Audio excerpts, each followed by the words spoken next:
What's up, guys? It's your boy Mega Man here, coming at you with another gameplay review. This time we're playing Shadow of Mordor. I was very skeptical about this game because of the fact that I am not a Lord of the Rings fan at all. I mean, I might get some hate from that, but I actually hated the Lord of the Rings. Couldn't stand it. This game, I'm actually going to give a 9.5, almost a solid 10 on this one, just because the gameplay is so fluent. I love the graphics, and I am a huge sucker for stealth games. This game you can pretty much run through and, kill everything that you want to, or you can go stealthy and do this. Right now, I'm killing a captain in Sauron's army, whatever you want to call it. Sorry if I'm missaying that. This is, you get the opportunity to do a bunch of this. I think there's, let's see, 18 captains, I believe, there's 2 different villages, technically, or places to fast travel to. I'm in the first part here. I think there's 18 captains, and then there's 5 war chiefs, who, of course, are higher than captains and can control captains and stuff like that. I've actually beaten this game, and later in the game you get the ability, instead of killing them, to take control of them and make them, like, your ally and stuff like that. What you gotta do is, they're all blacked out, and in this game there's worms or intel people that have intel that you have to beat up and grab them and then interrogate them to find out the captain's identity and stuff like that. So the aspect of that, I thought that was awesome. And as you can see, I killed this captain here, and all of the people that followed him that were fighting me ran away in fear. So far, I find this game amazing. Like, I've beaten it, like I've said, and I still constantly play this game. It seems a little bit like Assassin's Creed. I mean, the cloak that I have on is a downloadable content thing I got for pre-order it. And see how that guy is green? He is a worm person right there. And here's also another thing I like, is you can get runes. Every time you kill a captain, you pick up a rune. Yellow is epic, the best you can get. The rest of them have levels on it. At this point in the game, I think it was a couple days ago, I think this was Tuesday when the game first came out, I was going really hard on this game. It was crazy.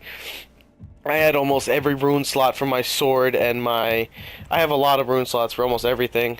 And you can get different runes, different abilities and stuff like that. One of my abilities I have right now that I don't think is on this video is I'm immune to poison, which a lot of captains do. They carry poison weapons, which doesn't let you see the counter prompt or all that stuff like that. Makes it a little bit harder to fight groups of enemies. Also, you can get, like, earn 25% health back on stealth kills, which I love to do. I pretty much run around and stealth kill everybody. Or I brutal kill people, really, to make everybody run away. Brutal kills are just a little bit different. Instead of square, you press triangle. Instead of one hit to kill him, you do like 7 in a brutal fashion. And it causes fear in the rest of the people. The story itself, it's not short, but it's not long. If you're gonna play these games like I play these games, and like I play Assassin's Creed games where you go to every tower and you unlock every tower before you continue story missions, and you do a lot of the side missions before you do main story missions. Like, as you see, I just completed a side mission right here, and it gave me 500 M, which I believe stands for Mordor points or stuff like that. You can use it to buy upgrades. As you can see, right now I had the choice between using these 2 special abilities, and I chose the Storm of Urfael because you can kill, when you have your special like that, and as you can see, the sword's glowing blue. When you hit a certain hit combo, you can do a special, which one-hits the enemy, except for captains. You can do that to a lot of people in 20 seconds. 20 seconds doesn't seem like a lot, but it really is. And I have a rune on my sword that increases that by 10 seconds. So, that's nuts.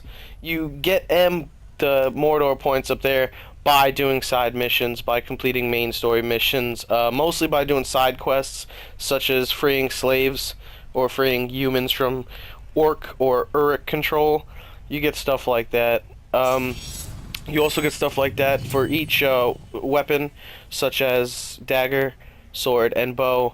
There's little side missions that you have to do where they give you a time limit to complete a certain task in order for you to get more M to upgrade your stuff.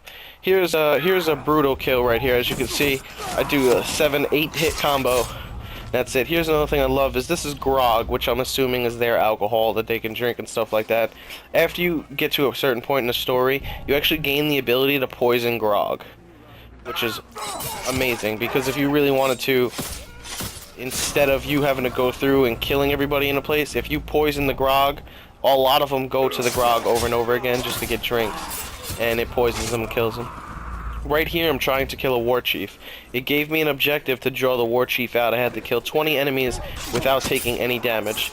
So instead of running in there fighting and hoping that I could melee stuff and do all that type of stuff, what I did was I started brutal killing things, which causes everybody else to run away in fear, which means they won't attack me. Now, this was working well, but here's another aspect in the game that I really love.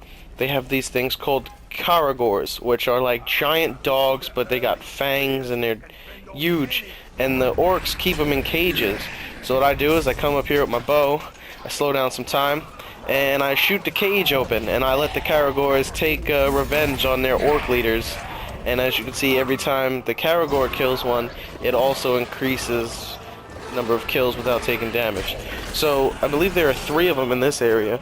So I'm just going to stick to the rooftop so the Karagors don't catch my scent and come to me and I don't have to fight them. And they're just going to wreak havoc on this entire stronghold here just to get some payback. They go by smell, so they can pretty much smell the enemies and run around and do my bidding for me. But